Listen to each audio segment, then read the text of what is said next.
अस्सलामुअलैकुम स्टूडेंट, उम्मीद करती हूँ आप सब खैरियत से होंगे। This is me Umme Ayman. Student, आज हमारी मैट्रिक क्लास का फर्स्ट हम चैप्टर डिस्कस करेंगे अपने नए सब्जेक्ट का, दैट इज केमिस्ट्री। आज हम मैट्रिक क्लास की केमिस्ट्री को स्टार्ट करेंगे। आज हमारा पहला लेक्चर है केमिस्ट्री का और हम पहला चैप्टर जो है उसे डिस्कस करेंगे। ठीक है, तो firstly I really wanted to share with you कि ये हमारी बुक है केमिस्ट्री की। बुक चेंज नहीं हुई है, बुक पुरानी है। इस बुक को जो है वो 1 ईयर हो गया है, तो बुक जो है वो चेंज नहीं हुई है। बुक जो है वो शॉप्स में अवेलेबल है, तो आप इजीली बाय कर सकते हैं। ठीक है, अदरवाइज इसका पीडीएफ भी मौजूद है। तो ये जो हमारे पास बुक है, इस बुक का हम पहला चैप्टर पढ़ेंगे जो कि हमारे पास है केमिकल इक्विलिब्रियम। ठीक है, तो केमिकल इक्विलिब्रियम जो हमारे पास चैप्टर है, यानी विच मीन्स कि वो केमिकल के ऊपर बेस कर रहा है। हम उसकी इक्विलिब्रियम को देखेंगे। अब वो इक्विलिब्रियम क्या है इसे हम इन डिटेल डिस्कस करेंगे। ठीक है, लेकिन अगर हम सबसे पहले इसके मेजर कॉन्सेप्ट को देखें कि हमें इस चैप्टर में क्या क्या चीज़ें पढ़नी है, किस चीज़ों का, किन टॉपिक का मुताला करना है, अंडरस्टैंड करना है। ठीक है, तो सबसे पहला हमारे पास 1.1 में जो टॉपिक है that is reversible reaction and dynamic equilibrium. ठीक है, उसके बाद हमारे पास 1.2 है law of mass action and derivation of the expression, यानी कि हमें लॉ ऑफ मास को और उसकी जो डेरिवेशन है इक्विलिब्रियम कांस्टेंट जो है वो हमारे पास, उसे हमें अंडरस्टैंड करना है, समझना है।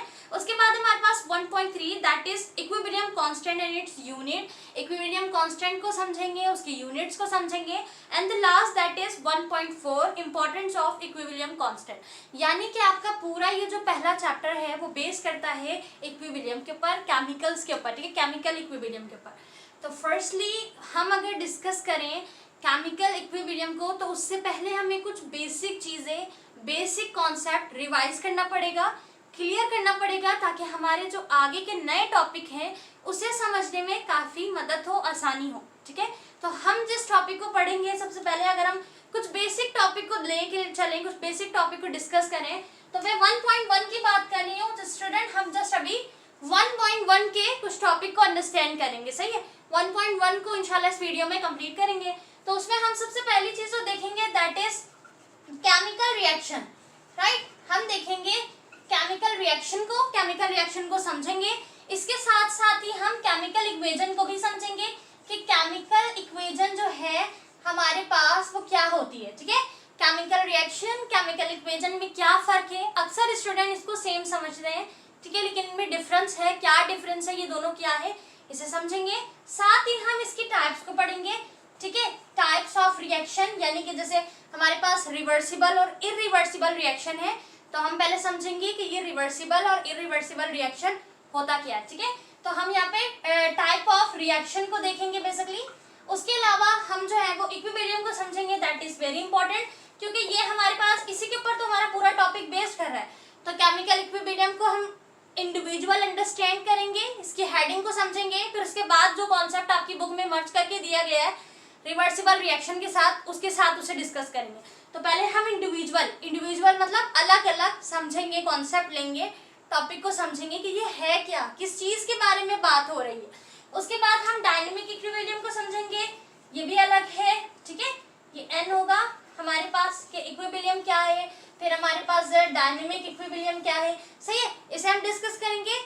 एंड लास्ट हम समझेंगे कि कैरेक्टरिस्टिक क्या है हमारे पास रिवर्सिबल और इरिवर्सिबल रिएक्शन की। सही है, तो हमने ये टॉपिक कुछ डिसाइड किए हैं जो कि 1.1 में ही मौजूद है। आपकी बुक में 1.1 में ही ये टॉपिक है। 1.1 के बाद डायरेक्ट हेडिंग लगी है reversible reaction and dynamic equilibrium, इसी तरीके की है आई थिंक। तो आप उसे देखें, तो हम अगर डायरेक्ट समझेंगे तो हमें थोड़ी डिफिकल्टी होगी। सो वी शुड, हम सबसे पहले क्या करना चाहिए हमें, क्या हम कॉन्सेप्ट को समझेंगे। कॉन्सेप्ट को समझने के बाद हमें काफ़ी आसानी होगी अपने पूरे टॉपिक को समझने की। तो ये जितनी भी चीज़ें जो मैंने यहाँ लिखी है, जो अभी हम डिस्कस करने वाले हैं, ये आपके 1.1 में ही इंक्लूड है, कोई अलग चीज़ नहीं है कि मैं कोई बेसिक रिवाइज नहीं, जो बेसिक हम रिवाइज करें वो इसी बुक के अकॉर्डिंग है। इस टॉपिक में से आपको इंडिविजुअल सवाल भी पूछे जा सकते हैं। तो अगर हम टॉपिक बाय टॉपिक पढ़ेंगे, हेडिंग बाय हेडिंग समझेंगे, तो फिर अगर उसमें से कोई क्वेश्चन आएगा तो आप उसे ईजिली अटेम्प्ट कर सकोगे। You are able to attempt question easily. Okay, तो हम इसे टॉपिक बाय टॉपिक देखेंगे। First we discuss about chemical reaction. तो सबसे पहले हम किसे अंडरस्टैंड करेंगे, केमिकल रिएक्शन को, कि केमिकल रिएक्शन क्या होता है। ठीक है, नाउ स्टूडेंट, अगर हम समझें कि केमिकल रिएक्शन क्या होता है, तो तो फर्स्टली आपके पास यहाँ लिखा है a process in which one और मोर सब्सटेंस, यानी एक ऐसा प्रोसेस जिसमें हमारे पास एक सब्सटेंस या एक से ज्यादा substance, it could be element, कि ये कोई भी हमारे पास क्या होगा, एलिमेंट होगा, एटम होगा, ठीक है, हाइड्रोजन हो गया, ऑक्सीजन हो गया, नाइट्रोजन हो गया, कार्बन हो गया, कोई भी एटम होगा, कोई भी एलिमेंट होगा, ठीक है। तो यहाँ लिखा हमारे पास एक ऐसा प्रोसेस, एक ऐसा अमल जिसमें हमारे पास एक या एक से ज्यादा सब्सटेंस जब रिएक्ट कराएंगे, रिएक्शन कराएंगे टुगेदर एक साथ, और फिर फॉर्म करेंगे वन और मोर न्यू सब्सटेंस, ठीक है। जैसे एग्जांपल यहाँ पे लिखिए आपके पास, सोडियम एक अलग सब्सटेंस है, क्लोरीन एक अलग सब्सटेंस है। अब ये हमारे पास दो सब्सटेंस हो गए। अब जब ये दो सब्सटेंस आपस में कंबाइंड होंगे, आपस में टुगेदर होके रिएक्शन कराएंगे, तो हमारे पास क्या फॉर्म करेंगे, एक नया सब्सटेंस फॉर्म करेंगे। तो ये हमारे पास एक नया जो है वो सब्सटेंस फॉर्म हो गया सोडियम क्लोराइड, ठीक है। जबकि दो सब्सटेंस अलग अलग थे, उन्होंने आपस में रिएक्शन किया और फिर क्या फॉर्म हुआ, एक सब्सटेंस, एक नया सब्सटेंस बना, दैट इज सोडियम क्लोराइड। इसी तरीके से हमारे पास मीथेन गैस है, जब ये ऑक्सीजन के साथ मिलेगा तो रिएक्शन होने के बाद ये क्या बनाएगा, कार्बन डाइऑक्साइड और साथ ही साथ वाटर के वेपर्स भी बनाएगा, ठीक है। तो यहाँ पर हमें क्या मिल गया, दो सब्सटेंस मिल गए, ठीक है। तो एक और एक से ज्यादा नए सब्सटेंस को बनाएगा, कोई ऐसा अमल, कोई ऐसा प्रोसेस, कोई ऐसा रिएक्शन जो आपस में मिलके, मुख्तलिफ सब्सटेंस मिलके, एक या एक से ज्यादा सब्सटेंस मिलकर हमारे पास एक या एक से ज्यादा नए सब्सटेंस को बनाए, that is our chemical reaction, सही है। अच्छा, यहाँ लिखा है हमारे पास हाइड्रोजन और ऑक्सीजन। हाइड्रोजन का एक एटम होगा, ऑक्सीजन का, ये एलिमेंट है, अलग अलग सब्सटेंस है, इन्होंने आपस में क्या किया, रिएक्शन किया, टुगेदर एक नया सब्सटेंस बनाया, दैट इज वाटर, सही है। तो ये हमारे पास है केमिकल रिएक्शन। नाउ इसमें एक और चीज भी है कि ये केमिकल रिएक्शन किस तरीके से हो रहा है। देखिए, ये केमिकल रिएक्शन जो हो रहा है ये केमिकली चेंज की वजह कर हो रहा है। किस तरीके से, अगर हम थोड़ा सा मजीद बैक पे देखें, डिस्कस करें, तो हमारे पास चेंज होते हैं, एक फिजिकल चेंज होता है, केमिकल चेंज होता है। तो अगर कोई भी चीज, कोई भी आपके पास जो, फॉर एग्जांपल आपके पास कोई ग्लास है, वो आपके हाथ से गिर के ब्रेक हो गया, टूट गया इनटू सेवरल पीसेस, तो उसमें आपने देखा क्या चेंजिंग आई, उसके शेप चेंज हो गया, उस ग्लास का साइज चेंज हो गया, क्या उसकी कोई कंपोजिशन, यानी जिससे वो मेटल से जो बना था, जिस सब्सटेंस से वो बना था, क्या वो चेंज हुआ, ठीक है, नहीं चेंज हुआ। क्या उसकी कलर, क्या उसकी सॉल्युबिलिटी चेंज हुई, नहीं चेंज हुई। तो ये हमारे पास फिजिकल चेंज है। बिल्कुल इस तरह जैसे अगर आपके पास कोई वेजिटेबल्स है, आप उसे कट करें, तो क्या उसकी जो है वो कलर्स में चेंजिंग होगी, क्या उसकी जो है कंपोजिशन में चेंजिंग होगी, उसके टेस्ट में चेंजिंग होगी, नहीं। आपने जो वेजिटेबल ली थी, उस वेजिटेबल को कट किया तो उसमें चेंजिंग क्या हुई, उसके साइज में फर्क हुआ, उसकी शेप पे फर्क हुआ, उसका शेप चेंज हो गया, साइज चेंज हो गया, ठीक है। तो ये हमारे पास फिजिकल चेंज है, सही है। इसके एग्जाम्पल में हम बॉइलिंग को कह सकते हैं। बॉइलिंग एक टाइम के बाद जो है वो अपनी स्टेट को चेंज कर देता है, अपनी हालत को चेंज कर देता है, ठीक है। लेकिन उसके जो क्या पार्टिकल्स हैं, जो उसमें मॉलिक्यूल्स हैं, क्या वो चेंज हुए, क्या केमिकली कोई चेंजिंग हुई, केमिकली तो कोई चेंजिंग नहीं हुई। फ्रीजिंग हो गया, बॉइलिंग हो गया, मेल्टिंग हो गया, तो उसमें हमारे पास केमिकली कोई चेंजिंग नहीं हुई, तो वो फिजिकल चेंज है, सही है। अब अगर हम बात करें केमिकल चेंज की, केमिकली चेंज क्या हो रहा है, तो अगर हम देखें कि हमारे पास जो है वो मुख्तलिफ जो है वो एटम्स थे, मुख्तलिफ एलिमेंट्स थे, वो जो है कंबाइन होके एक नया सब्सटेंस बनाया उसने, तो फिर हम उसमें कहेंगे कि केमिकल। जैसे मिसाल के तौर पे आप मुख्तलिफ जो है वो वुड को, लकड़ियों को लें और उसे जलाएं, ठीक है, बर्न करें। जलने में, बर्न करने में क्या होगा, उसमें आपको दो चीजें मिलेंगी, एक कार्बन डाइऑक्साइड और एक वाटर वेपर मिलेगा, ऑक्सीजन, चाहिए। उसके अलावा आपको जो है ना उसमें जो हमारे पास लकड़ियां थी वो पूरी चेंज हो जाएगी, वो एक कोयल की शक्ल इख्तियार करेगी, व्हिच मींस कि एक नया सब्सटेंस आ गया, सही है। अब यहाँ पर जो रिएक्शन हुआ है, एडिशन रिएक्शन, अब इसके साथ साथ आपको क्या मिला, एक नया प्रोडक्ट भी मिला, मतलब एक नई चीज, एक नया सब्सटेंस भी तैयार हुआ। तो केमिकल चेंज जो होता है हमारे पास, उसमें क्या होता है कि एक नया सब्सटेंस फॉर्म्ड होता है, बनता है, और फिजिकल चेंज में जस्ट शेप और साइज चेंज होता है। तो यहाँ पे जो केमिकल रिएक्शन होगा, इसमें क्या चेंजिंग हो रही है, केमिकली चेंजिंग हो रही है, ठीक है। तो केमिकल और फिजिकल चेंज को रिवाइज कराने का मकसद था कि आपको ये समझ आए कि यहाँ पर केमिकल रिएक्शन में कौन सी चेंजिंग हो रही है, केमिकली चेंजिंग हो रही है, यानी हमारे पास जो सब्सटेंस था वो सब्सटेंस कंबाइन होकर रिएक्ट करके एक अदर सब्सटेंस बनाएगा, तो वो केमिकली चेंज हो जाएगा, सही है जी। अच्छा, आगे यहाँ पर हमारे पास लिखा हुआ है केमिकल इक्वेशन। केमिकल इक्वेशन क्या है, तो अगर हम इसे डिस्कस करें, लिखा है the symbolic representation of reactants and product. अब आपको पता है ये हमारे पास एक होगा रिएक्टेंट, एक होगा प्रोडक्ट, सही है। तो रिएक्टेंट और प्रोडक्ट जो है, जब हम उसे सिंबॉलिक रिप्रेजेंटेशन में लिखेंगे, ठीक है, किसी भी केमिकल रिएक्शन का, तो वो हमारे पास केमिकल इक्वेशन होगा, सही है। यानी कि जैसे आपने यहाँ पर एग्जांपल ली, हाइड्रोजन ऑक्सीजन आपस में रिएक्ट हुए तो वाटर बना। अब अगर मैं इसे इस तरीके से लिखूं, हाइड्रोजन का जो एटम है, जो सिंबल है, वो लिख दिया मैंने कैपिटल H, O लिख दिया, आपस में रिएक्ट हुए, H2O बन गया। ये रिएक्टेंट है, ये प्रोडक्ट है, सही है। तो मैंने एक इसे इक्वेशन में, एक इसे सिंबॉलिक रिप्रेजेंटेशन में लिखा, ये हमारे पास केमिकल इक्वेशन कहलाएगा, ठीक है। यानी जो हमारा लिखने का तरीकेकार है केमिकल रिएक्शन को, वो केमिकल इक्वेशन कहलाता है। हालांकि जो दो मुख्तलिफ सब्सटेंस मिलके एक सब्सटेंस बना रहे हैं, वो हमारे पास केमिकल रिएक्शन है, तो ये दोनों बहुत डिफरेंट है। ये हमारे पास है chemical equation and that is our chemical reaction, ठीक है। बस फर्क ये है कि हम सिंबॉलिक रिप्रेजेंटेशन में लिखते हैं तो ये हमारे पास केमिकल इक्वेशन बन जाता है, सही है। अब हम डिस्कस करते हैं टाइप ऑफ केमिकल रिएक्शन, सही है। वही टाइप जो हमें, वैसे तो बहुत सारी टाइप है, लेकिन हम डिस्कस करेंगे उन टाइप को जो आपकी बुक में मौजूद है, विच मीन्स रिवर्सिबल और इरिवर्सिबल रिएक्शन को समझते हैं। हमने केमिकल रिएक्शन को समझ लिया, अब हम डिस्कस करते हैं कि रिवर्सिबल रिएक्शन क्या है और इरिवर्सिबल रिएक्शन क्या है, ठीक है। अब हम इरिवर्सिबल रिएक्शन और रिवर्सिबल रिएक्शन को डिस्कस करें तो फर्स्टली हमारे पास लिखा है reversible reaction, chemical reaction which proceed into both direction. यानी कि ये एक ऐसा केमिकल रिएक्शन है जो बोथ डायरेक्शन में प्रोसेस करता है, मतलब कभी भी मुकम्मल नहीं होता। किस तरीके से? Forward and backward simultaneously as known as reversible reaction. यानी कि हमारे पास क्या होता है कि हमारे पास जो प्रोडक्ट रिएक्टेंट्स हैं, रिएक्टेंट जो प्रोडक्ट बनाएगा वो कंटिन्यूअसली बनाता रहेगा, मतलब कि एक रिएक्टेंट से प्रोडक्ट बना, फिर प्रोडक्ट वापस रिएक्टेंट बन सकता है, फिर रिएक्टेंट से अगेन प्रोडक्ट बनेगा, फिर प्रोडक्ट से अगेन रिएक्टेंट बनेगा, फिर अगेन रिएक्टेंट से प्रोडक्ट बनेगा, और इस तरीके से ये कंटिन्यूअसली साइमल्टेनियसली चलता रहेगा, सही है। तो ये कभी भी कंप्लीट नहीं होगा। तो ये हमारे पास रिवर्सिबल यानी रिवर्स यानी बैकवर्ड, तो बैकवर्ड और फॉरवर्ड मूव करता रहेगा और चलता रहेगा। नाउ उसके बाद लिखा है this reaction is never goes to completion but always continue in both direction.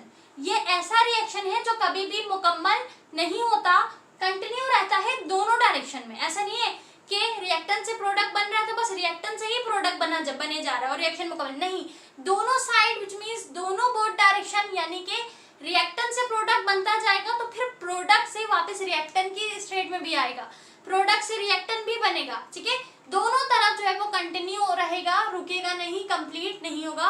ये रिएक्शन हमारे पास रिवर्सिबल रिएक्शन कहलाता है, ठीक है। और हम इसे डिनोट किस तरह करते हैं? By the help of these arrows. इस एरो की मदद से हम इसे डिनोट करते हैं, ठीक है, क्योंकि कंटिन्यू हो रहा है रिएक्टेंट से। ये हमारे पास यहाँ पर जो है वो आर रिएक्टेंट है, यहाँ पे प्रोडक्ट है, तो ये क्या कर रहा है? रिएक्टेंट से प्रोडक्ट बना रहा है, आगे प्रोडक्ट वापस रिएक्टेंट बना रहा है। तो इस तरीके से हम इसे डिनोट करेंगे डबल एरो से, और ये हमारे पास कभी भी मुकम्मल नहीं होता है रिएक्शन।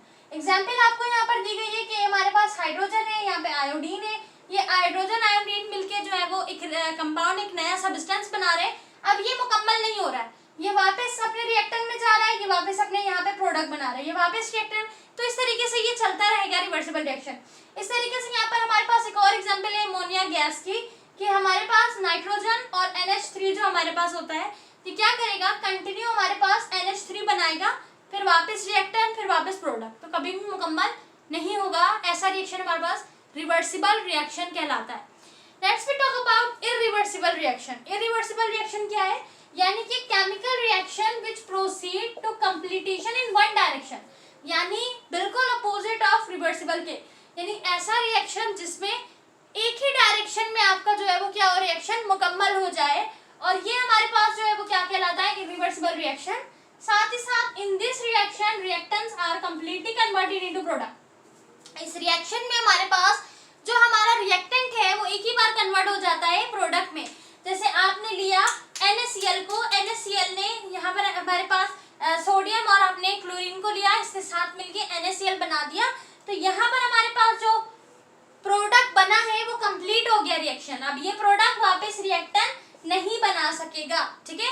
ये रिएक्टेंट्स ने प्रोडक्ट बना लिया, अब ये प्रोडक्ट रिएक्टेंट नहीं बनाएगा, तो ये हमारे पास वन वे भी कहलाता है, यानी वन वे, एक डायरेक्शन में रिएक्शन जो है वो कंप्लीट मुकम्मल हो गया। आगे हमारे पास लिखा है in a certain interval of time. अब इसका क्या मतलब कि एक सर्टेन टाइम पे ये मुकम्मल हो जाएगा। सही है। अब हम इसे ग्राफ की मदद से डिस्कस करेंगे, अंडरस्टैंड करेंगे कि किस तरीके से ये एक सर्टेन टाइम पे मुकम्मल हो रहा है। आगे लिखा है हमारे पास in this reaction products do not form reactant again. अब इस रिएक्शन में प्रोडक्ट जो है वो अगेन रिएक्टेंट नहीं बना सकता। ठीक है, ये कंप्लीट हो चुका है, यानी कि रिएक्टेंट था, रिएक्टेंट से प्रोडक्ट बना, खत्म हो गया। सही है। बिल्कुल इसी तरीके से अगर इसकी एग्जाम्पल हम लें तो हम मिसाल के तौर पे हम कोई झूला झूलते हैं। सही है। तो उसके लिए हम एक टिकट लेते हैं, कुछ पैसे देते हैं। तो हमने एक बार झूलने के लिए जो पैसे दिए, जो टिकट लिए, हमने झूला झूल लिया, खत्म। सही है। इस तरीके से रिएक्टेंट से प्रोडक्ट बना, खत्म। लेकिन समटाइम्स अगर आप किसी अच्छी जगह जाओ तो आपने वहां पे एक कार्ड बनाया होता है और उस पर अच्छी खासी अमाउंट पे कर दी होती है, तो आप अच्छे खासे झूले झूल सकते हो, तो चलता रहता है। ठीक है। ये वैसे कोई प्रॉपर एग्जांपल नहीं है, बट आपके रिमेंबर रखने के लिए, याद करने के लिए कि आपने एक बार रिएक्टेंट से प्रोडक्ट बना दिया, कहानी खत्म। अब रिएक्शन मजीद कंटिन्यू नहीं होगा, रिएक्शन वन वे डायरेक्शन मुकम्मल हो चुका है। सही है। लेकिन यहाँ पर reversible reaction which means reverse back भी आएगा। रिएक्टेंट से प्रोडक्ट बना, प्रोडक्ट वापस रिएक्टेंट बनाएगा, रिएक्टेंट वापस प्रोडक्ट, और इस तरह चलता रहेगा। रिएक्शन कभी भी मुकम्मल नहीं होगा। ये हमारे पास रिवर्सिबल रिएक्शन है। ठीक है। तो अब हम डिस्कस करते हैं इक्विलिब्रियम को कि इक्विलिब्रियम क्या है फिर। सही। हम स्टूडेंट अगर हम डिस्कस करें कि इक्विलिब्रियम को, कि इक्विलिब्रियम है क्या, तो फर्स्टली हमारे पास हेडिंग लिखिए यानी डेफिनेशन लिखिए in a reversible reaction. Reversible reaction हमने समझ लिया, यानी कि ऐसा रिएक्शन जो कभी मुकम्मल ना हो, कंटिन्यूअसली चलता रहे, रिएक्टेंट से प्रोडक्ट और फिर प्रोडक्ट से रिएक्टेंट बनाता रहे, वो हमारे पास रिवर्सिबल रिएक्शन है। सही। अब उस रिवर्सिबल रिएक्शन में अगर एक ऐसी स्टेट अचीव हो जाए, ठीक है, यानी कि एक ऐसी स्टेट हमें मिल जाए, हम उसमें ऑब्जर्व करें रिवर्सिबल रिएक्शन में, हम एक ऐसी स्टेट जो है वो अचीव हो जिसमें क्या हो रहा हो, which the rate of forward reaction is equal to the rate of backward reaction. यानी आपका जो फॉरवर्ड रिएक्शन है वो बिल्कुल इक्वल हो जाए किसके, आपके बैकवर्ड रिएक्शन के, तो उस स्टेट को हम कहते हैं केमिकल इक्विलिब्रियम। ठीक है। उस स्टेट को हम कहते हैं केमिकल इक्विलिब्रियम। यानी आपके पास जो रिएक्शन हो रहा था, केमिकल रिएक्शन, वो एक ऐसा रिएक्शन था जो रिएक्टेंट से प्रोडक्ट बना रहा था, प्रोडक्ट से रिएक्टेंट बना रहा था। राइट।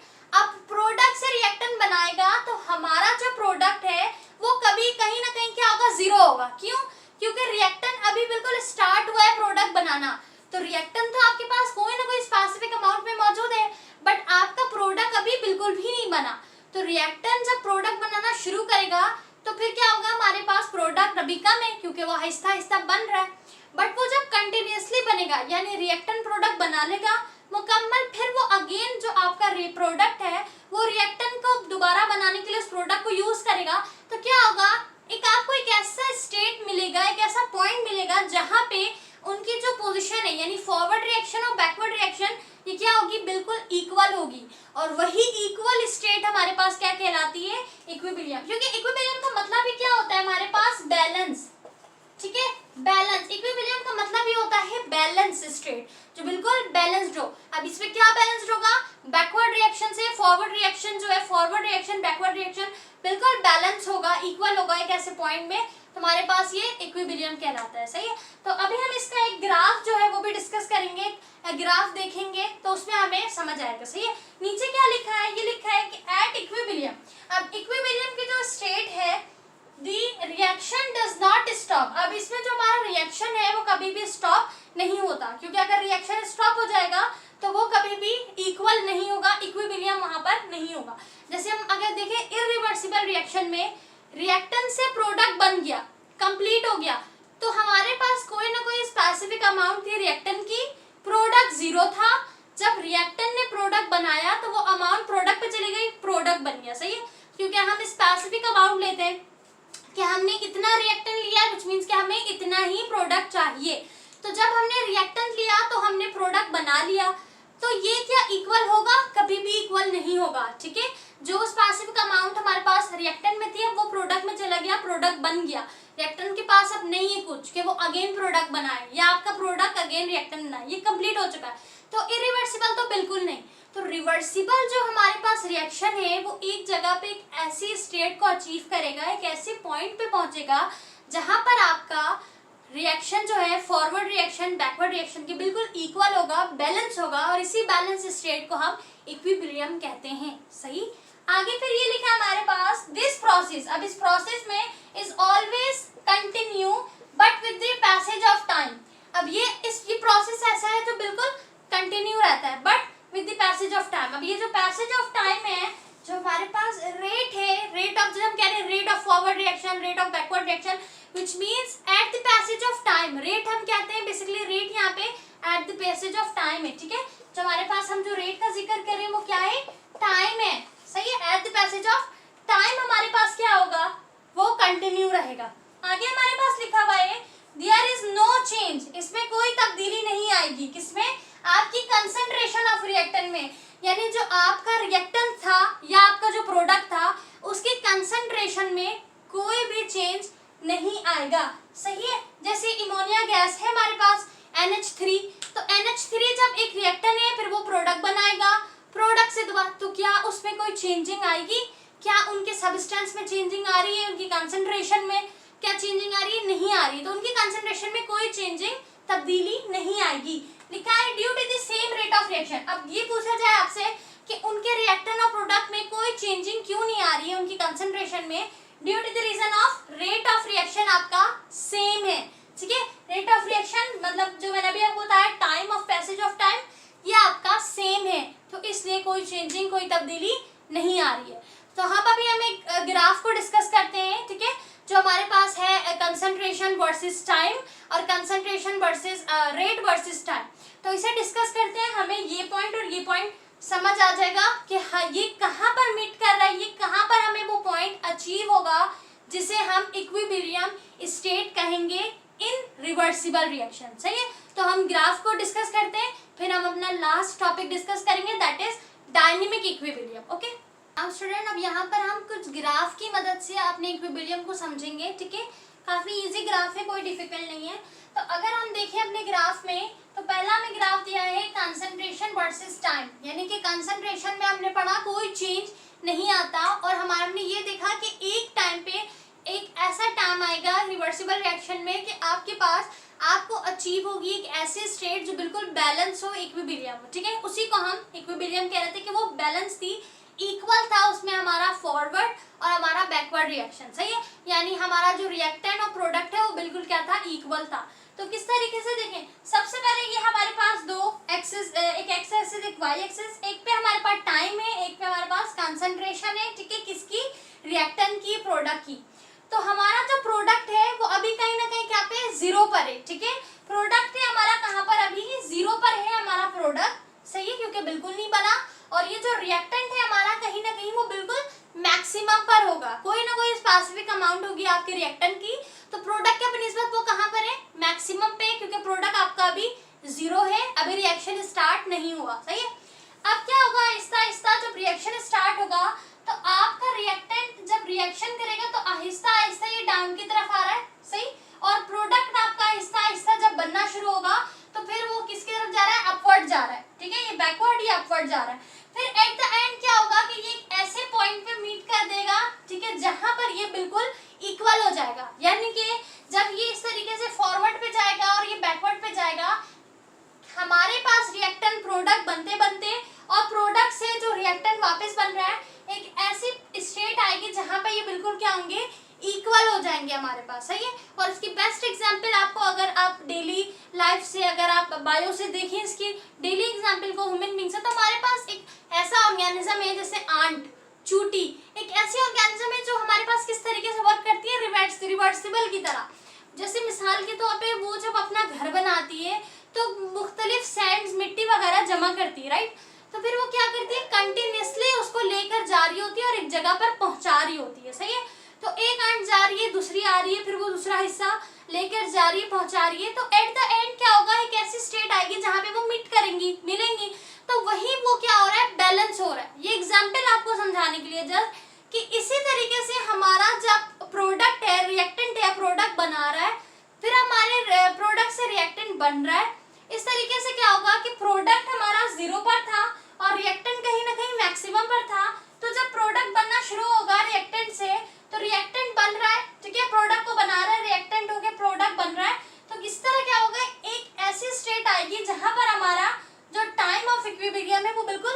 बैलेंस हो जाएगा। सही, यहाँ पर हम डिनोट करते हैं अपने टाइम ऑफ इक्विलिब्रियम को। तो ये ग्राफ किसका था, कंसंट्रेशन ऑफ टाइम का था। किस तरीके से ये कहाँ पे मीट हो रहा है, जिसे हम टाइम ऑफ इक्विलिब्रियम कह रहे हैं।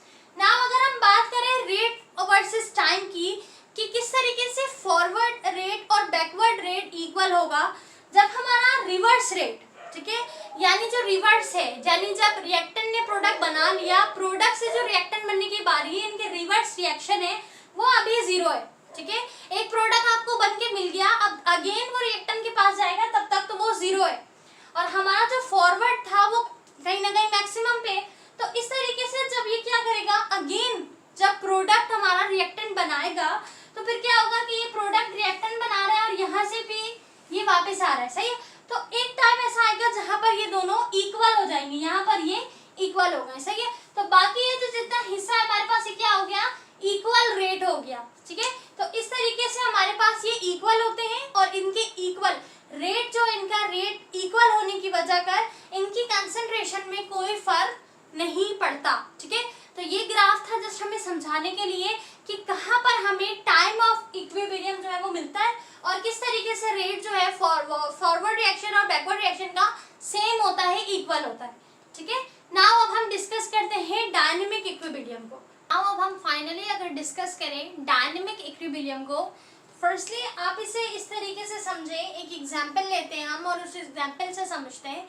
इक्विलिब्रियम तो हमें समझ आ गया, यानी कि हमारे पास क्या है, बिल्कुल बैलेंस है, यानी कि कैसी स्टेट हमें मिल गई, कैसी स्टेट अचीव हो गई जहाँ पर बिल्कुल हमारे पास फॉरवर्ड और बैकवर्ड रिएक्शन क्या है, इक्वल है, उसे तो हम इक्विलिब्रियम कह रहे हैं। But what is the meaning of dynamic, dynamic क्या है, तो फर्स्टली डायनेमिक का मतलब होता है मोशन, ठीक है, यानी कि मूवमेंट। आपको पता है मोशन क्या है, आपने फिजिक्स में डिस्कस किया है, दैट इज मूवमेंट। तो मोशन को हम क्या कहते हैं, डायनेमिक कहते हैं। तो यानी कि ये जो हमारे पास इक्विलिब्रियम है, यानी ये जो रेट ऑफ फॉरवर्ड और बैकवर्ड रिएक्शन जो इक्वल है, यहाँ पर कहीं ना कोई मूवमेंट होगी, इस वजह कर हम इसे डायनेमिक इक्विलिब्रियम कह रहे हैं।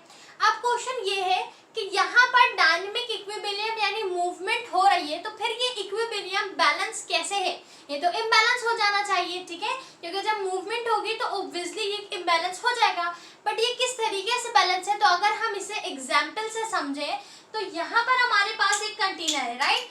तो इस एक कंटेनर में हमारे पास 5 लीटर्स ऑफ वाटर मौजूद है, ठीक है। इस कंटेनर में हमारे पास 5 लीटर ऑफ वाटर है। अब इस 5 लीटर ऑफ वाटर में हमारे पास इस कंटेनर में 2 वेजल्स हैं, 2 रास्ते हैं, जिसमें से एक हमारा एंटरिंग का रास्ता है, जिससे मजीद वाटर जो है वो इंटर हो रहा है, और एक रास्ता वो है जहां से ये एग्जिट हो रहा है, निकल रहा है, ठीक है, पानी।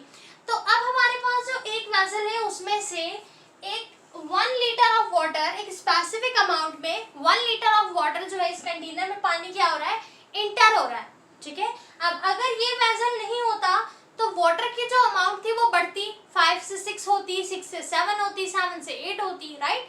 5 लीटर है, मजीद 1 लीटर बढ़ता जाएगा, वो बढ़ता जाएगा। लेकिन यहाँ पर एक और वेसल है जिसमें से सेम 1 लीटर ऑफ वाटर क्या हो रहा है, वाटर एग्जिस्ट हो रहा है, ठीक है, वाटर निकल रहा है, सही है। तो इस वजह कर यहाँ पर एक ये क्वेश्चन बनता है कि what is the total amount of water in the object, कि आपके ऑब्जेक्ट में अब कितना अमाउंट ऑफ वाटर है। द आंसर इज 5 लीटर, क्योंकि आपके पास 5 लीटर ऑफ वाटर था, अब 1 लीटर एग्जिट हुआ तो ये 6 लीटर हो गया, राइट। अब 1 लीटर जो है वो निकल गया तो ये वापस 5 हो गया, एज यूजुअल अगेन हुआ। अब ये 1 लीटर इंटर होता जा रहा है, 1 लीटर निकलता जा रहा है, तो इसमें स्टिल वाटर रहेगा कितना, जो इसमें पहले से मौजूद था 5 लीटर, इतना ही मौजूद होगा, ठीक है। अब मैं आपको मजीद एक सादा एग्जांपल दूं, आपने शॉपिंग मॉल तो देखा होगा, गए भी होंगे, तो आपने देखा है कि यहाँ पर अगर हम मिसाल के तौर पे एग्जांपल अगर यहाँ पे लें कि एक शॉपिंग मॉल में आपके पास डोर है एग्जिट का, एक एंट्रेंस का, ठीक है, एक इंटर हो रहे हैं और एक से एग्जिट हो रहे हैं, राइट। तो आपने देखा कि हमारे पास मॉल में अभी फिल वक्त, फॉर एग्जाम्पल आप फर्ज कर लें कि मॉल में इस वक्त हमारे पास सिर्फ 50% है, राइट। सिर्फ 50 लोग जो है वो मॉल के अंदर या किसी शॉप के अंदर मौजूद है। अब उसके 2 गेट हैं, एक इंटर और एक एग्जिट का। अब 10 बंदे जो हैं, टोटल 10 बंदे कह लें कि वो इंटर हो रहे हैं, राइट। तो हमारे पास जो अंदर मॉल में पर्सन थे उनमें इजाफा होना चाहिए, बढ़ना चाहिए बंदे, ठीक है, पर्सन जो है वो जो हमारे पास अमाउंट है, जो क्राउड है वो बढ़ना चाहिए।